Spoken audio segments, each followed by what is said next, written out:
All right, let's talk about something that happens all the time in big companies. It's this almost automatic move they make, but it comes with this serious and honestly pretty invisible price tag. We're talking about the hidden cost of outsourcing your strategy. So picture this. Your company is up against a massive, messy problem. Maybe it's a tangled up internal process or a legacy system that's just screaming for an upgrade. What's the first move? I mean, who's the first person you call for help? For a whole lot of organizations, the answer is one of the big consulting firms. You know the ones I'm talking about. Accenture, Deloitte, PwC.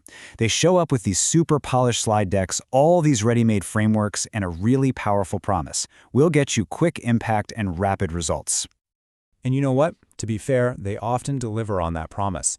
These firms are absolute experts at delivering fast, visible wins. And that's exactly why they're so tempting, right? They offer this clear, straight path to a quick victory. And I mean, who doesn't want that? But here's the real question. Is all that speed coming at a price?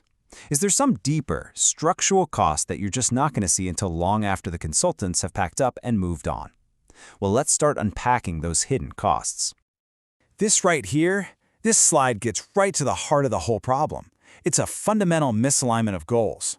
I mean, just look at the two columns. For a consultant, success is all about getting the project done, making sure you feel satisfied, and, this is a big one, lining up the next gig. But for your company, success is about long-term health, building real capabilities. The entire system rewards the consultant's short-term tactical win, not your long-term strategic health. And that misalignment? It leads directly to these consequences. You get this revolving door of staff on these projects, so knowledge just gets shattered into a million pieces. The critical why, the whole reason a decision was made in the first place, that gets completely lost. And what are you left with? Just a trail of little tactical fixes that don't add up to anything coherent. Okay, so let's make this real. Let's look at a perfect, concrete example of how this plays out. We'll call it the robotic process automation trap. Now, if you're not familiar with it, RPA is basically just software bots that are programmed to copy what a human does, automating all those repetitive, manual tasks. And look, the appeal is undeniable. A consultant can walk in and say, hey, we can automate this clunky manual process in just a few weeks, and that sounds like a fantastic, super fast solution. But, and this is the crucial part, this quote right here just hits the nail on the head. RPA is often a strategic dead end. It's basically putting a Band-Aid on a symptom, that manual, inefficient process, without ever fixing the underlying disease, which is usually a fragmented, broken system architecture.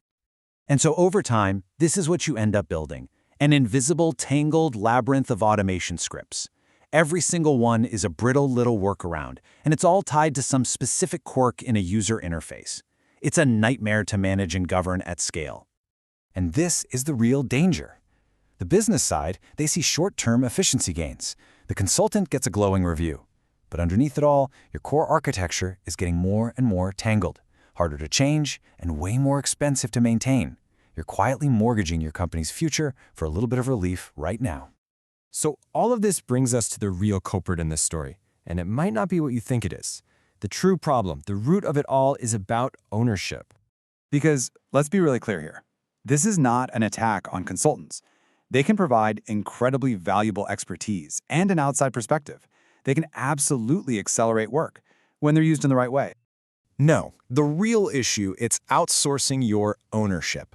The failure happens when a company basically gives up responsibility for its own strategic destiny and just hands the keys over to someone who isn't going to be around to live with the long-term consequences.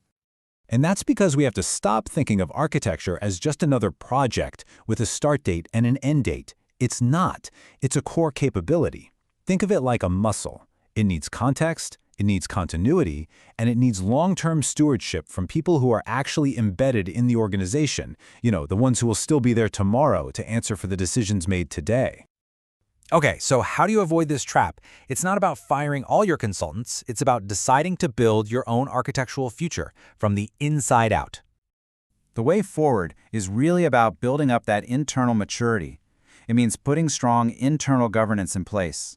It means empowering your own architects with real authority.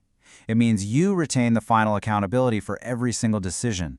And maybe most importantly, it means shifting your whole mindset to design for the next 5 to 10 years, not just for the next quarterly report. This quote just sums it all up perfectly, doesn't it? Every single decision you make, every quick win you chase after, it's one of two things. It's either a stepping stone to a stronger, more capable future, or it's a trap that's going to cost you big time down the line. The companies that really succeed are the ones that know the difference. And so that leaves us with one last kind of provocative question for you to take back to your own team. I want you to look at the projects you're working on right now and just ask yourselves honestly, is your next quick win a stepping stone or is it a trap?